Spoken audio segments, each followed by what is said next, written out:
हर खबर पर होगी आपकी पकड़। डाउनलोड कीजिए एबीपी लाइव ऐप। वैसे बाबा रामदेव ने 23 जून को दुनिया को यही कहा था और कहकर एक आस दी थी कि कोरोना की दवाई उन्होंने ढूंढ ली है। इस ऐलान के बाद पूरे देश ने राहत की सांस ली कि चलो कोरोना से बाबा रामदेव अब मुक्ति दिला देंगे। लेकिन पतंजलि समूह अब इस दावे से पलट गया है। पतंजलि का कहना है कि उन्होंने कोरोना के लिए कोई दवाई बनाई ही नहीं। कोरोना की पहली मेडिसिन पतंजलि रिसर्च सेंटर और नीम्स के संयुक्त प्रयास से तैयार हो गई है। दवाई के अंदर तो ये हमने कहा ही नहीं कि ये हम कोरोना को जो है कंट्रोल करते हैं, क्योर करते हैं। कुछ लोग ईर्ष्या भी करेंगे कि सारी दुनिया के वो डॉक्टर और हजारों नहीं लाखों करोड़ों का कारोबार जिस एलोपैथी में होता वो वैक्सीन नहीं बना पाए। लंगोटी धोती पहनने वाले इन सन्यासियों ने ये कार्य कैसे कर दिखाया।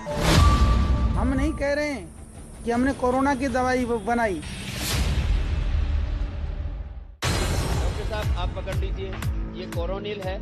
23 जून को स्वामी रामदेव जब दुनिया के सामने कोरोना की दवा बना लेने का दावा कर रहे थे, उस वक्त उनकी बाईं ओर बालकृष्ण थे और दाईं ओर निम्स के चेयरमैन बीएस तोमर मौजूद थे।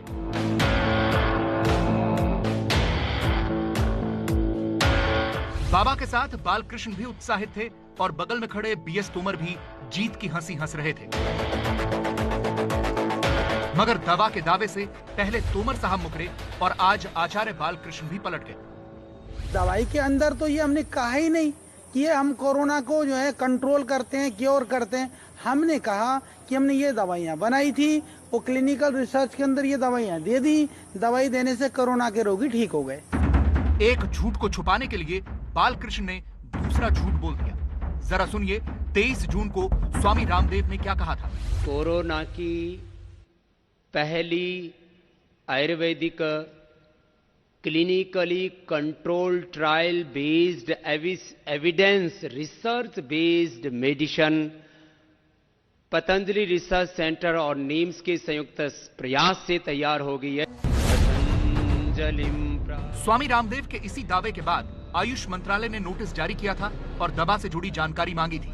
जवाब में रामदेव की तरफ से कहा गया कि कोरोना किट के नाम से कोई किट नहीं है।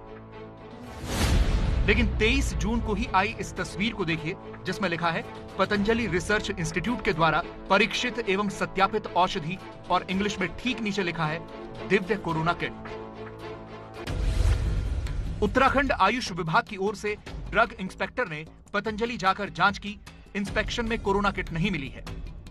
कोरोनिल टैबलेट जरूर मिली है जो इम्यूनिटी बूस्टर है। मुमकिन है कि बड़े स्तर पर किट न बनाया गया हो, लेकिन किट बनाने की तैयारी जरूर थी। किट में श्वासारी, कोरोनिल और अणुतेल की छोटी छोटी प्लास्टिक की बोतलें थी जिनकी कीमत 535 रुपए रखी गई थी। तीनों अलग अलग हैं और एक ही किट में डाल दी। उसका नाम हमने रख दिया कोरोना किट। 535 रुपए की ये कुल तीनों औषधियां हैं, मात्र 535 रुपए की। किट में से एक कोरोनिल दवा की पैकेजिंग पर भी आयुष विभाग को आपत्ति है। कोरोनिल टैबलेट के जो लेबल है उस पर इन्होंने कोरोना का चित्र अंकित किया है, जो कि मतलब ठीक नहीं है। तो इसमें ये कहते हैं कि हमने नहीं किया है, जबकि वो हमें लगता है कि वो है। पतंजलि ने कोरोना की न कोई दवा बनाई और न ही उसके पास इसका लाइसेंस था। पतंजलि ने सिर्फ प्रतिरोधक क्षमता यानी इम्यूनिटी बढ़ाने के लिए एक दवा विकसित की जो कोरोना से लड़ने में मददगार हो सकती है। लेकिन दवा की ब्रांडिंग ऐसे की गई जैसे कोरोना की दवा बना ली हो। कुछ लोग ईर्ष्या भी करेंगे कि सारी दुनिया के वो डॉक्टर और हजारों नहीं लाखों करोड़ों का कारोबार जिस एलोपैथी में होता वो वैक्सीन नहीं बना पाए। ये हिमालय में भटकने वाले अनजान सन्यासी, ये भगवा पहनने वाले, ये लंगोटी धोती पहनने वाले इन सन्यासियों ने ये कार्य कैसे कर दिखाया। हम नहीं कह रहे हैं कि हमने कोरोना की दवाई बनाई। हम कह रहे हैं कि जो दवाई बनाई थी वो क्लिनिकल ट्रायल में कोरोना के रोगी ठीक हो गए।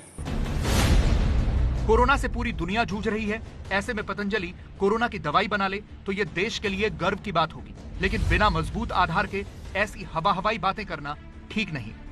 इससे लोगों का भरोसा कम होता है।